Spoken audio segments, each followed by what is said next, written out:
வணக்கம் மக்களே. இன்றைக்கி நம்ம இந்த வீடியோவில் கொள்ளு பாட்டி முதல் பேத்தி வரைக்கும் ஒரே வீட்டில் 4 ஹீரோயின்ஸ் தமிழ் சினிமாவையே தன்னோட வசம் வச்சுருந்த ஒரு குடும்பத்தை பற்றி தான் ரொம்ப விரிவான ஒரு தொகுப்பாக பார்க்கலாம் வாங்க. லட்சுமி அவங்களோட குடும்பத்தோட 3ஆம் தலைமுறை நடிகை தான். நடிகை லட்சுமியின் மகள் ஐஸ்வர்யாவும் நடிகை என்பது குறிப்பிடத்தக்கது.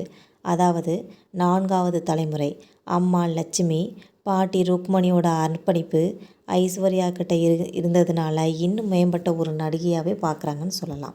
தமிழ் சினிமாவை பொறுத்த வரைக்கும் பெயர் குழப்பங்கிறது ஒரு தொன்று தொட்டி வர பழக்கமாகவே இருக்குதுன்னு சொல்லலாம். கந்தன் கருணை படத்தோட மேக்கப் டெஸ்ட்டுக்கு நடிகர் சிவகுமார் அவர்கள் போயிட்டு இருந்த அந்த நேரத்தில் வேறு ஒருவரும் வந்திருக்காங்க. அவர் பேரும் சிவகுமார். இந்த 2வது சிவகுமாரின் நண்பர் முன்னாள் முதல்வர் கலைஞர் கருணாநிதிக்கு ரொம்ப நெருக்கமானவங்க என்பது குறிப்பிடத்தக்கது.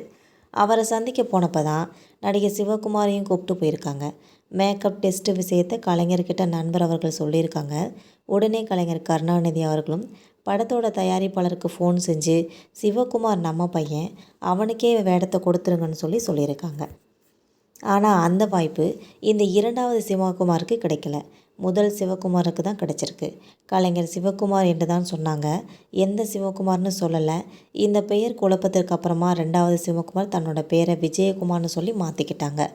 ஆமாம், நாட்டாய்மை விஜயகுமார் தான் அவங்க என்பது குறிப்பிடத்தக்கது. அதே போல் தமிழ் சினிமாவில் 2 ருக்மணியில் இருக்காங்க. ஒருத்தர் ஆர்கே ருக்மணி, இன்னொருத்தவங்க குமாரி ருக்மணி. முதலாம் மாணவர் 30-40களில் தமிழ் சினிமாவில் கோலாட்சி பண்ணவங்க, பாரிஸ் பியூட்டின்னு சொல்லி புகழப்பட்டவங்க. குமாரி ருக்மணி என்பது 30களோட இறுதியில் முதல் 70களோட இறுதி வரைக்கும் தமிழ் சினிமாவில் நடித்தவங்க என்பது குறிப்பிடத்தக்கது. குமாரி ருக்மணியோட தாய் ஜானகியும் நடிகை தான். பூர்வீகம் தஞ்சாவூர். ருக்மணியோட சின்ன வயசுலேயே அவங்க சென்னைக்கு போய் குடியேறிட்டாங்க. ஹரிச்சந்திரான்ற ஒரு படத்தோட படப்பிடிப்பில் தான் மும்பையில், அப்போதைய பாம்பேயில் நடந்துக்கிட்டு இருந்த அந்த நேரத்தில் பால்யகால லோகிதாசனான் நடிக்க ஒரு சரியான குழந்தை நட்சத்திரம் அமையலைன்னு சொல்லி இந்த நேரம் படத்தோட நாயகி டிபி ராஜலட்சுமி அவங்க தன்னோட ரூமுக்கு பக்கத்து ரூமில் தங்கியிருந்த அந்த சுட்டி குழந்தைய பார்க்குறாங்க. அது அழகிலையும் சுட்டித்தனத்துலேயும் ரொம்பவே அழகாக இருக்கிறாங்க. இந்த குழந்தையை சின்ன வயது லோகிதாசனாக நடிக்க வைக்கலாமேன்னு சொல்லி இயக்குனர்கிட்டையும் சொல்லியிருக்காங்க. அவங்க ருக்மணியோட தாயும் சம்மதம் வாங்கிட்டு ஹரிச்சந்திரா படத்தில் ருக்மணியை குழந்தை நட்சத்திரமாக அறிமுகப்படுத்தியிருக்காங்க. இதுக்கப்புறமா சிந்தாமணி, பாலயோகினின்னு சொல்லி நிறைய படங்களில் குழந்தை நட்சத்திரமாக நடிச்சிருக்காங்க. இதுக்கப்புறம் ஏவிஎம்மோட ஸ்ரீவள்ளி திரைப்படத்தில் டிஆர் மகாலிங்கத்துக்கு ஜோடியாக நாயகியாக அறிமுகமாகியிருக்காங்க. 1946 ஒய்வி ராவ் தயாரித்து இயக்கி நடித்த இந்த படத்தில் ருக்மணி அவர்கள் ஜோடியாக நடிச்சிருக்காங்க. அப்போது அவருக்கும் இவங்களுக்கும் காதல் ஏற்பட்டு திருமணமும் செஞ்சுக்கிட்டாங்க. திருமணத்துக்கு அப்புறமா ருக்மணி அவர்கள் தொடர்ந்து நடிச்சிருக்காங்க.